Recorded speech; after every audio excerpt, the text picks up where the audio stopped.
À Paris, le 18 septembre 1981, l'Assemblée nationale vote la loi d'abolition de la peine de mort présentée par le garde des Sceaux, Robert Badinter.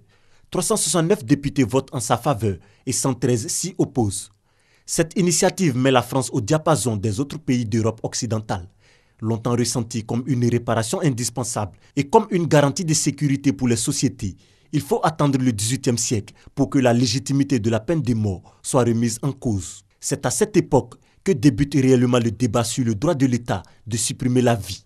Fidèle à la promesse faite pendant la campagne présidentielle, François Mitterrand, dès sa prise de fonction, demande au garde des Sceaux, Robert Badinter, de préparer un projet de loi abolissant la peine de mort. La procédure sera conduite avec une célérité exceptionnelle.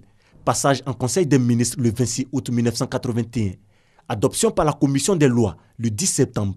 Examen en séance publique et adoption par l'Assemblée nationale les 17 et 18 septembre. Malgré un sondage publié le premier jour du débat qui donnait 62% d'opinion favorable au maintien de la peine capitale, la victoire préparée par 2 siècles de combat était désormais acquise, chacun ayant conscience que le temps était venu pour la France d'accorder sa législation à celle des autres pays de l'Europe occidentale.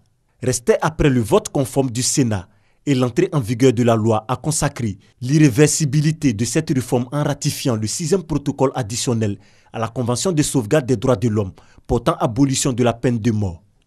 Acquise le 20 décembre 1985 par un vote de l'Assemblée nationale, cette ratification a scellé l'engagement de la France de bannir la peine de mort de sa législation pénale.